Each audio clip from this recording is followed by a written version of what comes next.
I come to you as a person that doesn't know everything. I think I have more questions than I have answers. But I was told that the more you ask questions, the more answers you get. And the more answers you get, the better your knowledge and better aware you are of the things you're looking to figure out.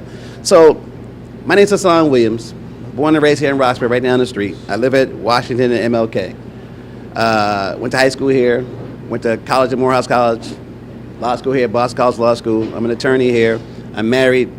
I've been married for 12 years. That's a little bit about me and who I am in this district. I think one thing that stands out to me is advocacy, mediation, and negotiation. That's what I do every day, right? And I think as city councilor, that's what you need to do. You need to advocate for the community, you need to mediate with the city, and you need to negotiate with the developers, because that's what's going on right here.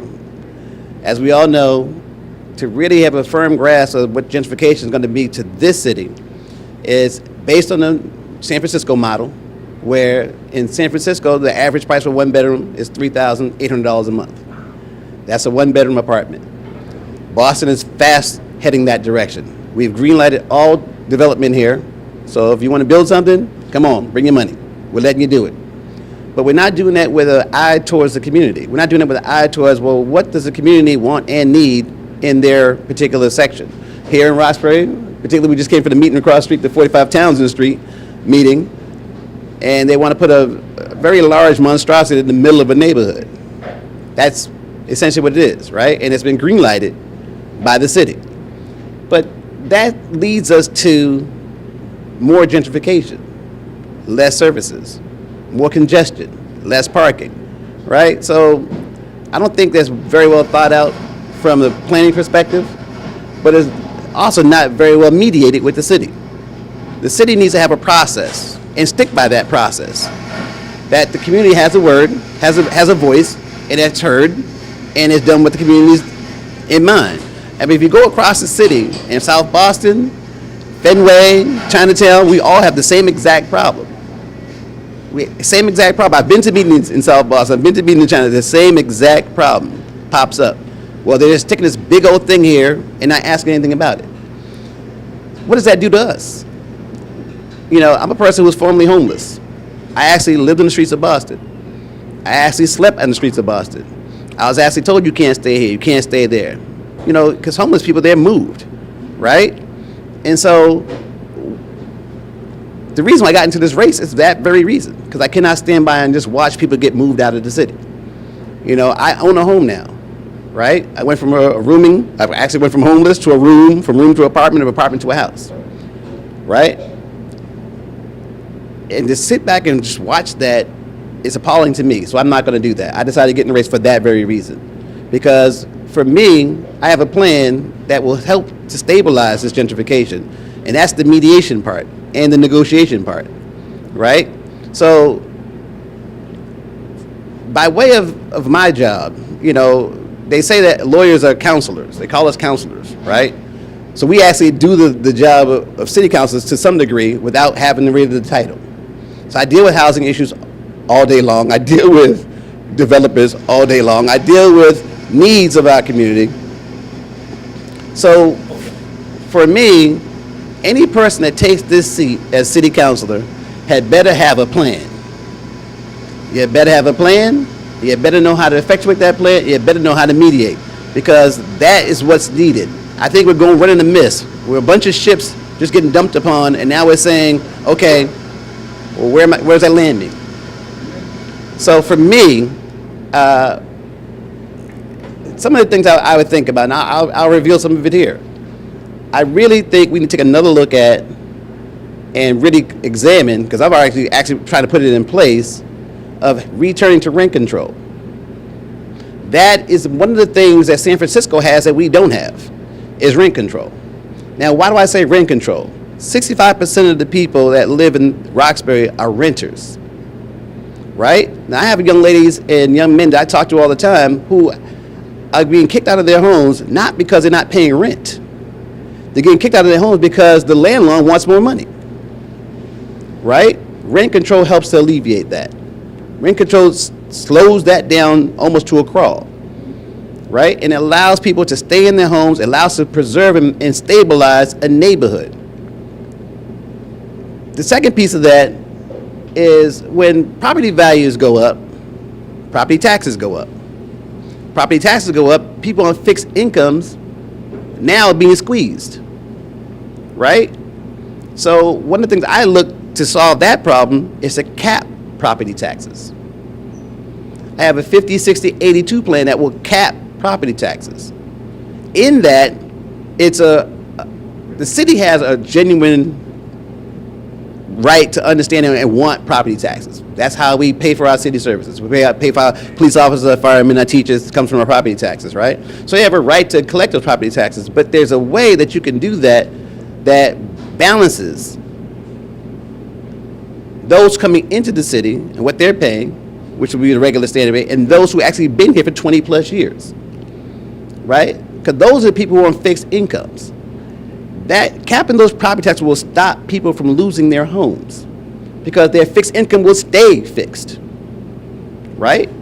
Now, if you come into my 50-60 plan is more detailed, it will sort of help you understand it, just give you an idea.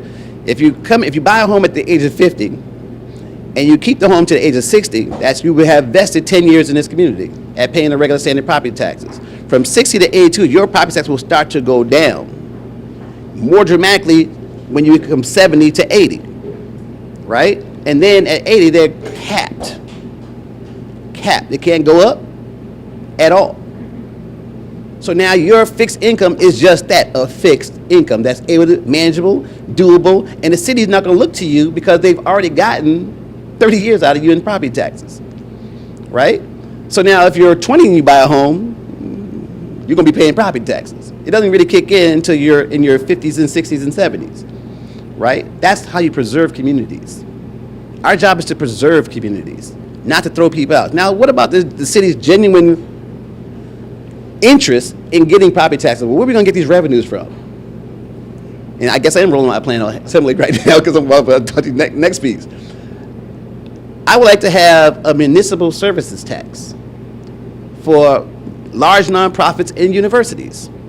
Yes, you cannot give property taxes to universities because in our Constitution it says you can't do that. So I'm also thinking about having a constitutional amendment. It's going to take a few years to get that done. But what you can do immediately is you can have municipal services tax because they all use municipal services, whether it's police, fire, ambulance, water and sewer. They all use municipal services. They should be paying a municipal services tax, which actually would average out the same as a property tax. So never mind the payment in lieu of taxes, we need to have a municipal services tax. Those monies will actually help us to offset the property taxes that we're losing. And in fact, there will be much more than the property taxes that we're losing. So we're actually being increased to our bottom line, right? So here's simple things that we can do that we are now preserving the community, but also preserving a city. I had two others in there. I'm not gonna talk about them now, but I'm gonna stop there for that tidbit. Another thing is, I'm very passionate about education. I'm a former teacher of 10 years in the Boston Public School System. And for me, I used to teach and used to be administrator right across from us at Madison Park High School, the only vocational technical high school in the city of Boston. So I've been telling people, they say, well, we have a problem with the police department and diversity. We have a problem with the fire department and diversity. We have a problem with City Hall and diversity. And I said to them, well, that's because we don't know what we're doing with our services that we have right now. Madison Park High School is a trade school. So why don't we have the cadet academy for the Boston Police Department go through Madison Park High School? Why don't we create a cadet academy for the fire department that goes through Madison Park High School? Why don't we create a cadet academy, or a cadet-like academy for Boston Water and Sewer and Public Works departments? So all our kids in the vocational school are getting those vocations and leaving that school and going into those entities within our city. That helps us with diversity, that helps us with languages, that helps us with having inspiration for our kids to really have a pathway to a career, those folks who don't go to college. This is simple stuff that we can do. This low-hanging fruit, right? It benefits. It's a win-win for everybody, but we're not doing that. We don't think in terms of, well, what's going to make us better? We think of what's going to make someone else's pocket richer, right? So we need to think what's going to make us as a community better. And so this is the things that I bring to, I believe, this race. For me, I'm always a person who thinks about solutions. I went to school in Japan and I went to school in China and I learned languages there. And in Japan, they focus on solutions. They don't talk about the problem. It's how you solve the problem. I want to hear the resolution of it. And so for me, that's what I think about, solutions. And that's what I bring to this. Because for me, it's going to always be about solutions. I know what the problem is. I know I can see it's in front of my face. Well, how do I solve the problem? Right? And another thing I want to talk about really quick is one thing that no one seems to be talking about, that I've had a conversation with people about before. We're creating a window shopper community in this city. And do you know what a window shopper is? Now think about this for a second. You go to the mall, you're not intending on spending anything, and what do? You walk to the mall and you look through the windows. That's a window shopper, right? Some people can't even afford to buy things, so they're automatically window shopper because they can't afford to buy it. Some people, well, I'm just gonna wait till later. Right now, if you think right down the street from us, Cathedral Projects, it's surrounded by what? Opulence and wealth, right?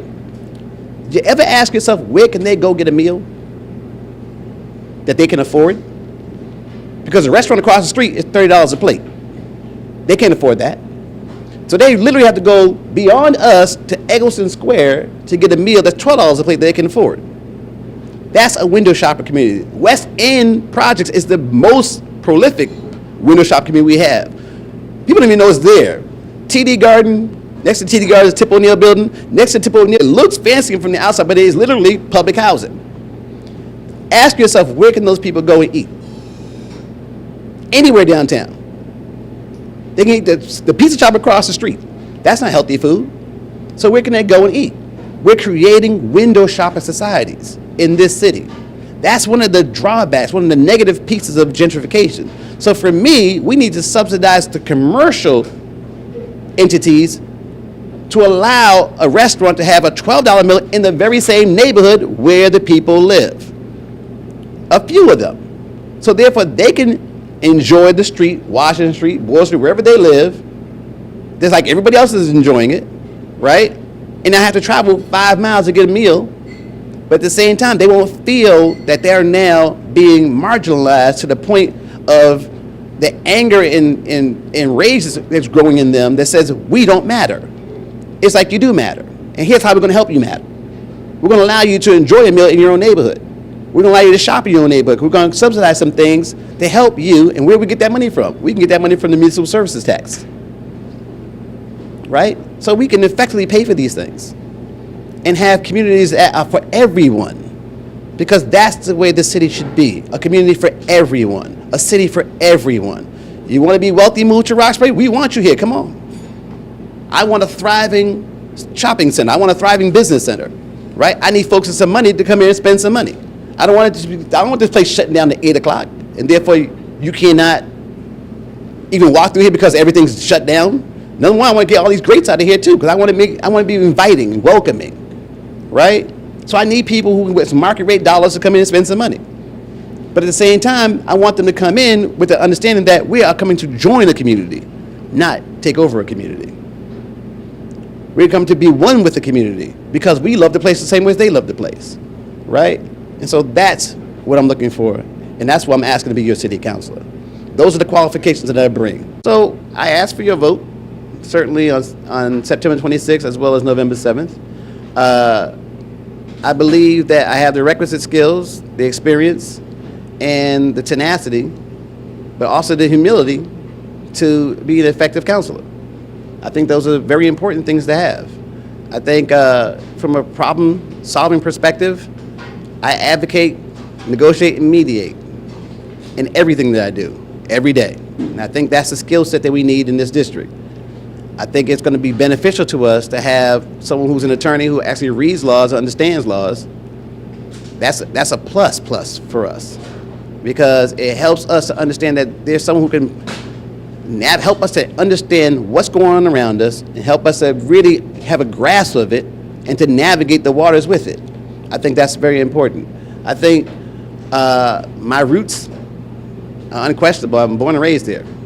I went to Atlanta and came back here.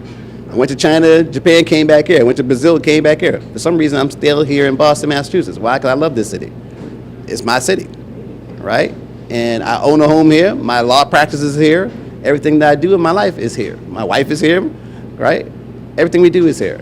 So I've not abandoned this place, and that's what made Boston great. That's what made Roxbury great. People who stayed.